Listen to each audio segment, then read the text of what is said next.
نداء الحق صوت قد شجاني وبلغني الحقيقة والأماني وكان لي السبيل إلى المعالي ونورا للهداية والبيان.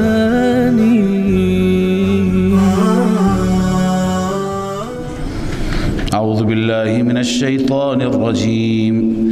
بسم الله الرحمن الرحيم. حميم تنزيل الكتاب من الله العزيز العليم غافر الذنب وقابل التوب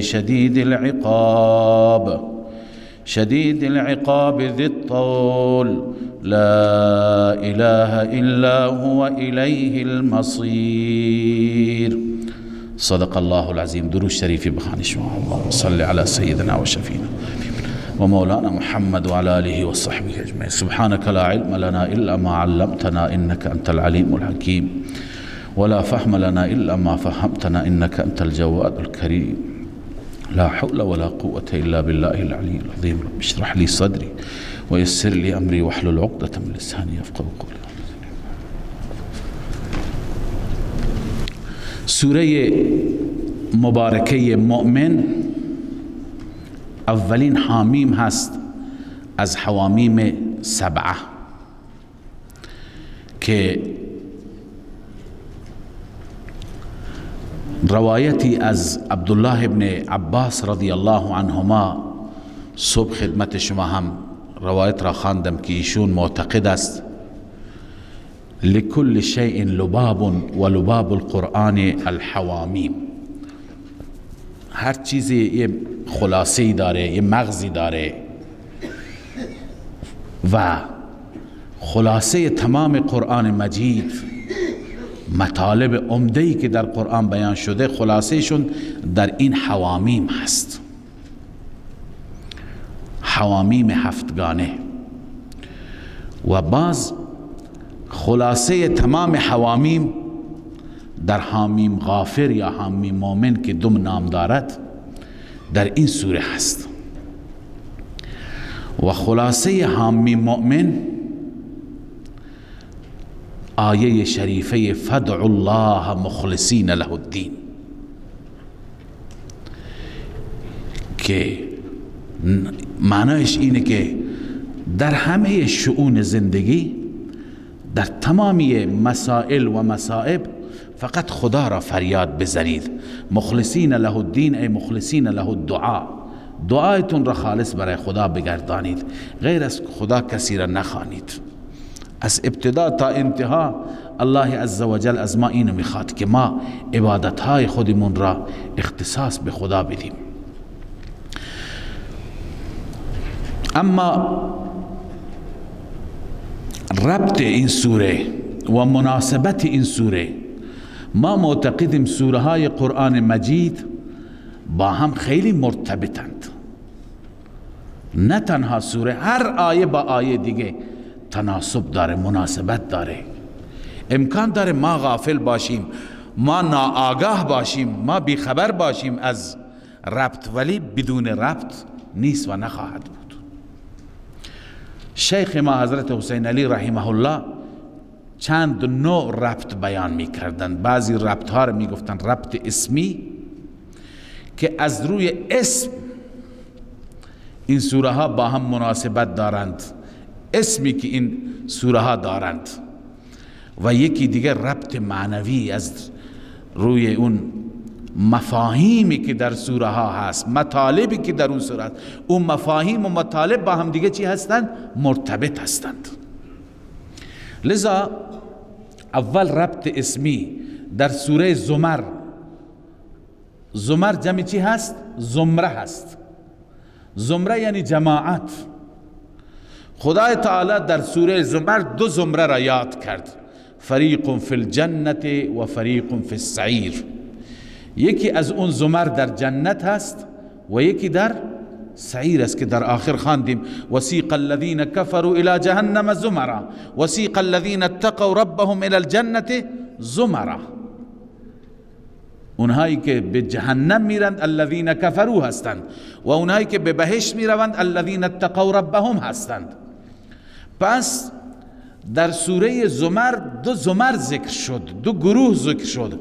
اکنون در سوره مؤمن به زبان مؤمن آل فرعون مسئله ذکر میشه که در اون مسئله را هر کس تسلیم بکند، هر کس در مقابل اون مسئله صرف پایین بیاورد، اون از اون زمر خوب هست، از جماعت خوب هست، از زمره خوب، یعنی اهل بهشت است.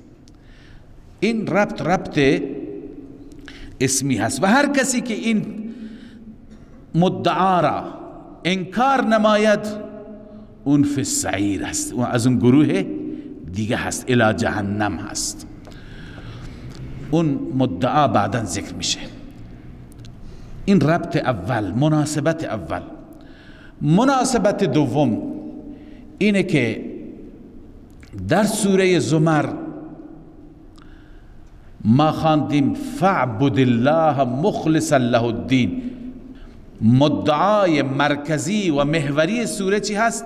فاعبد الله مخلصا له الدین، یعنی توحید فی العبادت، فقط خدا را عبادت کن. حال در سوره مؤمن رکن اعظم عبادت، مخ عبادت، رکن رکین عبادت یعنی چی؟ یعنی دعا، اینجا ذکر شده. پس اونجا بحث توحید فی العبادت است، اینجا توحید فی الدعا است که الدعا به گفته ابن عباس رضی الله تعالی عنه مخ العباده روایتی هم هست و یک روایت دیگه است الدعا هو العباده، دعا اصلا خود عبادت است. بنابراین این مناسبت دو سوره هست. اما سوره مؤمن که ما آغازش میکنیم، شروعش میکنیم، سوره مؤمن بر دو بخش مشتمل است. بخش اول از حامیم تنزیل الکتاب من الله العزیز العلیم شروع میشه تا وسط سوره داریم الحمدلله رب العالمین، تا اونجا بخش اول سوره است و بعد از الحمدلله رب العالمین قل انی نهیت تا پایان سوره بخش دوم سوره هست. معمولا در بخش های دوم عیناً اعاده و تکرار موضوعاتی هست که در بخش اول است، اما با یک اسلوب دیگه، با یک تعبیر دیگه. خب در بخش اول ما چی داریم؟ این مطلب را که ابتدا ما خلاصه سوره ها را عرض می کنیم، دوستانی طلبه‌ای که میخوان خوب قرآن یاد بگیرند اینها را حتما به ذهن داشته باشند. کسی که بتوند خلاصه سوره را حفظ کند، راحت خلاصه کل قرآن را ذکر میکنه. حضرت شیخ حسین علی رحمه الله یک تفسیری نوشته، تفسیری نیست، جزوه‌ای هست به نام تفسیر بی‌نظیر، خیلی کوچک هست. در این ربط سوره ها هم هست، شاید 40-50 ورق بیشتر نباشه، خلاصه کل قرآن هست. و حضرت شیخ محمد طیب رحمه الله که صبح عرض کردم خاطراتش را خدمتشون رسیدیم، ایشون فرمون من قرآن مجید را کلا در ظرف 15 روز برای علما درس میدم، آخر 1 ساعت از اول تا آخر خلاصه را بیان میکنم. این خلاصه گویی واقعا یک هنری هست، کسی که بتوند خلاصه ها را یاد کنند. لذا خلاصه این سوره، در این سوره ابتدا یک تمهید است، یک مقدمه هست. معمولا در حوامیم تمهید است، اونم با کلمه تنزیل، تنزیل الکتاب من الله العزیز الحکیم. در سوره دیگه است تنزیل من الرحمن الرحیم و بازم تنزیل الکتاب. در اکثر این تمهید این مقدمه است. این مقدمه به خاطر این است که خدای عزوجل ما را به وسیله این مقدمه و تمهید ما را به سوی قرآن متوجه می‌گرداند که گوشایت را باز کن، چشمایت را باز کن، مطالب این قرآن را بگیر. و بعد این تمهید مشتمل بر 4 عنوان است که اون عنوانها را عرض میکنم. سپس ترغیب هست و بعد از ترغیب الله تعالی در 3 جای این سوره مدعا را مطرح میکند. همین مدعا یعنی توحید فی الدعا 3 بار در این سوره ذکر میشه و برای اثبات مدعا یک دلیل وحی بیان میشه، یک دلیل نقلی از مؤمن آل فرعون بیان میشه و 2 تا دلیل عقلی ذکر میشه. پس 4 تا دلیل، یک دلیل وحی، یک دلیل نقلی از مؤمن آل فرعون و 2 تا دلیل عقلی. اما 2 تا دلیل عقلی طوری هستند که بعد از هر دلیل عقلی یک ثمره، یک نتیجه براش بیان میشه که اون نتیجه یک نمونه کاملی از تخویف دنیوی هست. و باز در پایان این مباحث تسلی برای رسول الله صلی الله علیه و سلم و در بخش دوم هم همین مطالب تکرار میشه. خب توجه بفرمایید، حامیم این حروف مقطعات هستند. الله اعلم بمراده. سلف صالح ما، متقدمین ما اینها را تفویض کردن به الله عزوجل که معانی اینها را، مفهوم اینها را الله بهتر میداند. خیلی ها گفتند اینها رموزند، اسرارند بین خدای عزوجل و رسول مکرمش، والله اعلم.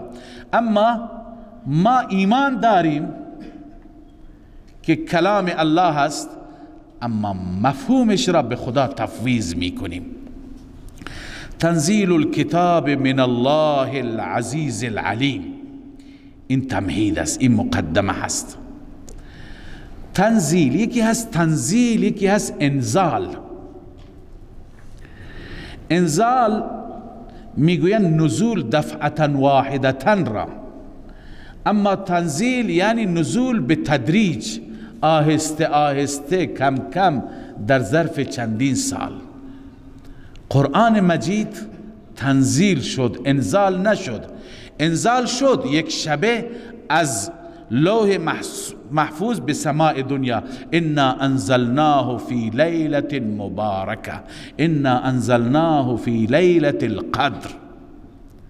اما بر قلب اطهر رسول الله صلی الله علیه وسلم تنزیل شد کم کم، تدریجا، بخلاف تورات که انا انزلنا التورات فی هدی و نور یک بار به موسی داده شد.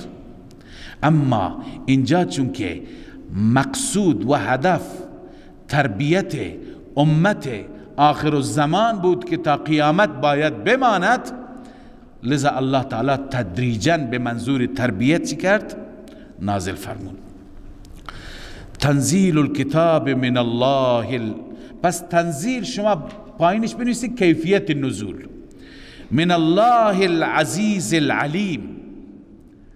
من الله این بیان منزل است، العزیز العلیم اینها صفات منزل هستند، از طرف الله نازل شده.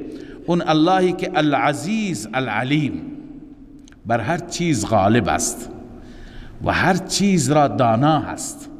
لازمه نزول اینه که هم توان و قدرت و تسلطش را داشته باشد و هم علمش را داشته باشد. پس هم غالب است و هم علیم هست. اللهی که بازم صفات منزل، اللهی که غافر الذنب و قابل التوبه شدید العقاب ذی الطول. 4 صفت برای شده، برای خدای عزوجل بیان شده. غافر الذنب و قابل التوبه، آن اللهی که بخشاینده گناهان است و پذیرنده توبه ها هست. ببینید هر دو با لفظ واو عطف شدند، غافر الذنب و قابل التوبه. به خاطر اینکه عند شیخ رحمه الله معتقد است که اینا هر دو یک صفت هستند. توبه را که بپذیرد گناه را هم می بخشد. اما شدید العقاب، چون که صفت این دوتا صفت جمال هستند و شدید العقاب صفت چیه؟ جلال هست. لذا اونجا به وسیله چی؟ به وسیله واو اینها را متصل نکرد. شدید العقاب هست. و صفت دیگرش ذی الطول، طول به معنای قدرت، توان. اینجا تفسیرهای مختلفی گفتن. بعضی گفتن ذی الطول ای ذی السعه فی الامور کلها، در همه امور چی هست؟ دارای توان و وسعت و قدرت است. بعضی گفتن ذی الطول یعنی ذو الفضل، خدایی که دارای فضل هست. بعضی ذی الطول را گفتن ذی الغنا، خدایی که غنی هست. سعت و غنا هر دو یکی هست. بعضی گفتن ذی القدره که همون طول را ابتدا ترجمه کردیم. به هر حال بسیاری از علما اینجا معتقدند که این صفت جمال است. لطیفه جالبی هم اینجا بیان میکنند که خدای تعالی 4 صفت ذکر کرد. از این 4 صفت 3 تا صفت رحمتند و 1 صفت غضب است. یا 3 تا صفت جمالند، 1 صفت جلال است. غافر الذنب، بخشاینده گناهان، این صفت چیه؟ جمال. قابل توب، کسی که توبه ها را میپذیرد، این صفت جمال است. ذی الطول که در آخر می آید، ای ذی السعه، ذی القدره، ذی الغنا، ذی الفضل، بر ما فضل و جود می فرماید، غنی هست. این صفت هم صفت چیه؟ جمال هست. شدید العقاب در وسط چی هست؟ صفت جلال است. 2 نکته جالب اینجا بیان کردن. یکی این که نسبت جمال خدای عزوجل با نسبت جلال هم مشخص شد که اگر ما صفات قهر را با صفات رحمت بخوایم مقایسه بکنیم، صفات قهر بسیار اندک است نسبت به چی؟ نسبت به صفات رحمت 1/4 است، اون 3/4 است. دوم این که صفت قهر احاطه شده و محاصره شده به وسیله چی؟ صفت رحمت، که مفهوم حدیث همین مفهوم را میرساند. ان رحمتی سبقت غضبی یا وسعت غضبی، رحمت من غضب را احاطه کرده، در بر گرفته و بر او غالب هست. پس اون چی که در حدیث گفته شده در ترتیب این صفات اینجا عملا چی شده؟ نشان داده شده. بله، پس الله عزوجل اینا صفات منزل بودند.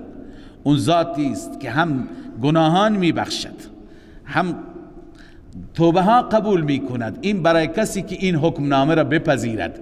شدید العقاب، سخت عذاب میده برای کسی که این حکم نامه را نپذیرد. ذی الطول، ذاتی هست که دارای قدرت یا دارای فضل زیاد هست. لا اله الا هو، این لا اله الا هو این منظور تنزیل هست، هدف تنزیل است. خدای عزوجل فرمود تنزیل کتاب، تنزیل الکتاب، کتاب را نازل کرده. هدف نزول چی هست؟ اینه که لا اله الا هو، هیچ معبودی، هیچ خدایی از خدایان باطله استحقاق معبودیت ندارد، استحقاق الوهیت ندارد الا هو، مگر او. الیه المصیر، فقط و فقط بازگشت شما، برگشت شما، رجوع شما به طرف او خواهد بود.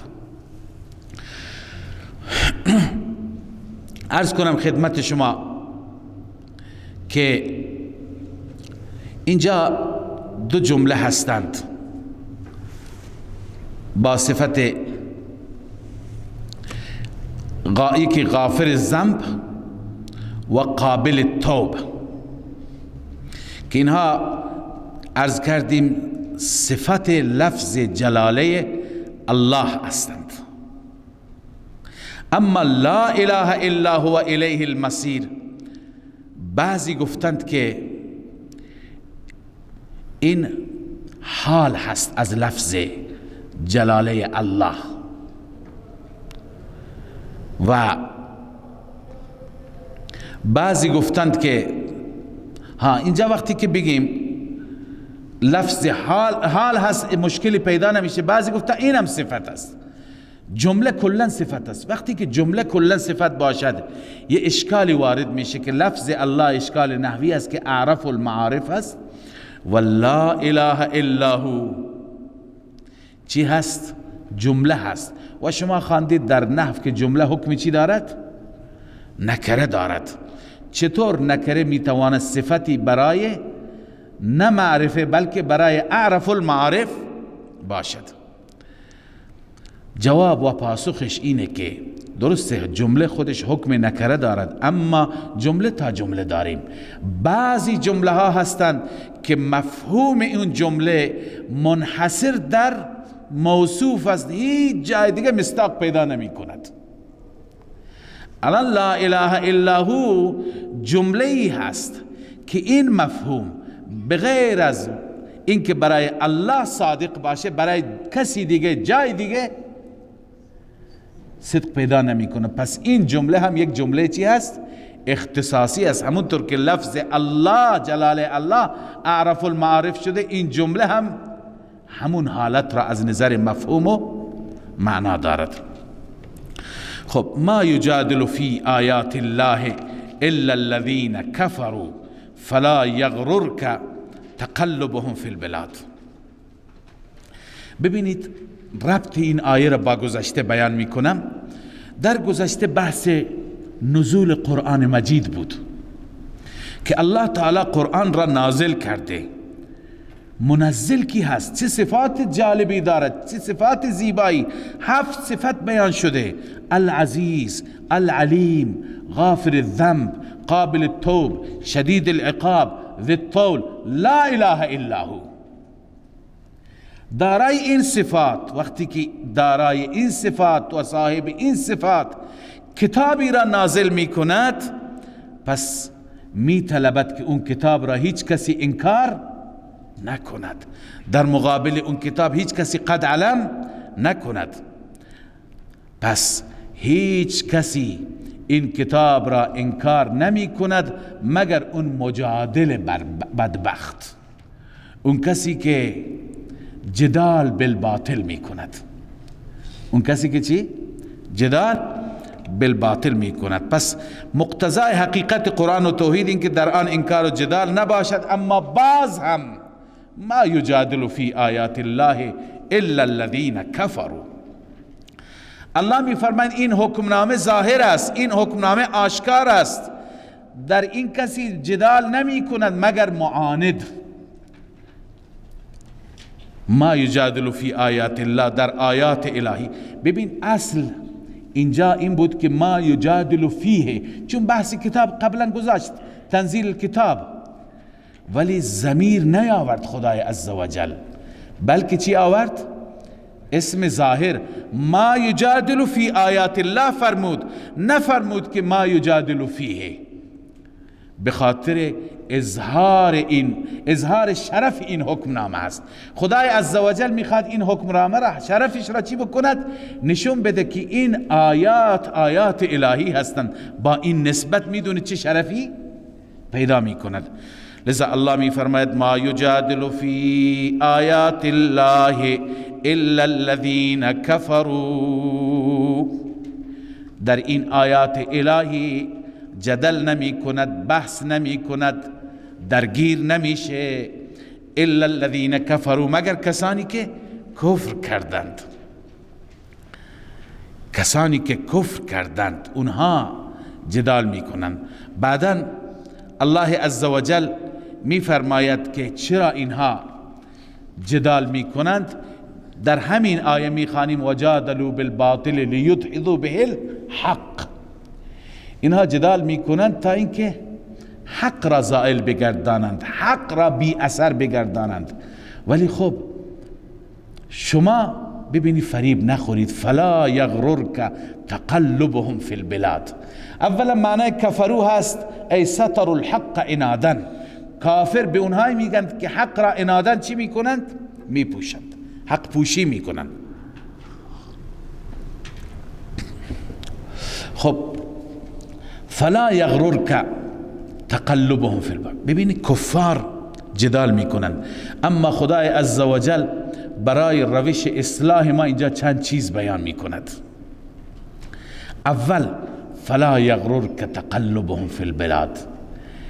ببین که رونق تجارت کفار و نشو و نمای کفار، زرق و برق کفار شما را فریب نده.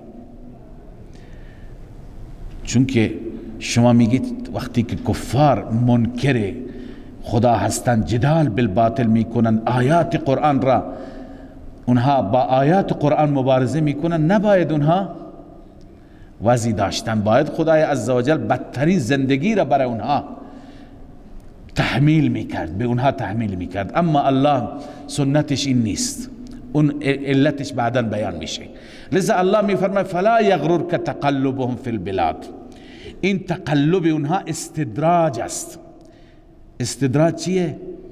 اینه که الله عزوجل مهلت میده و میدان را برایشون باز میذاره. وقتی که اونها جدال میکنند، وقتی که اونها عناد میکنند، وقتی که حق را نمیپذیرند، میدان برایشون باز میشه تا بیشتر برن. سنستدرجهم من حیث لا یعلمون و املی لهم ان کیدی متین. مهلتشون میدیم، اما وقتی که بگیرد سخت میگیرد. پس شما مسلمانان را، شمایی که بر هدایت هستید، الله عزوجل می فرماید فلا یغررک تقلبهم فی البلاد. تقلب از باب تفعل هست، یعنی این شهر و اون شهر گشتن، اینجا اونجا رفتن. خیلی ها هستن میبینیم که مسلمانان فقرا به اونها با یک چشم خاص نگاه میکنن.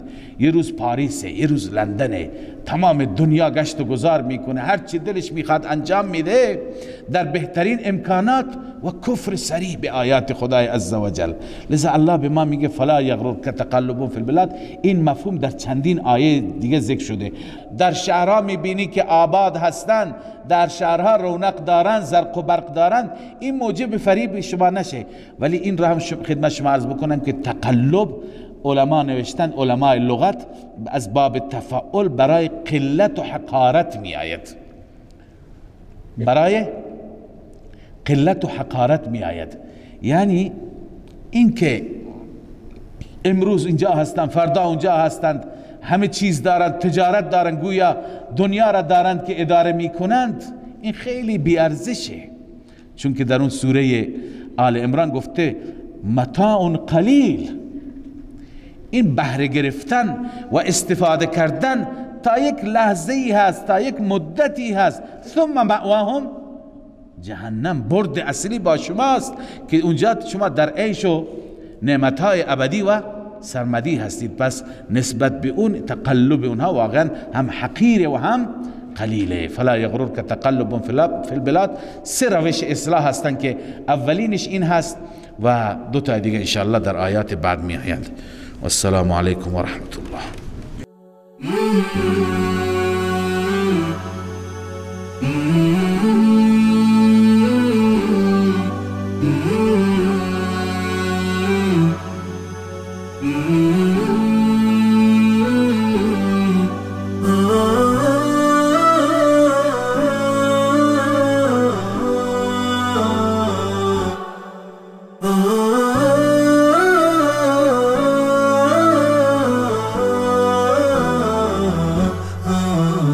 نداء الحق صوت قد شجاني وبلغني الحقيقة والأماني وكان لي السبيل إلى المعالي ونورا للهداية والبيان.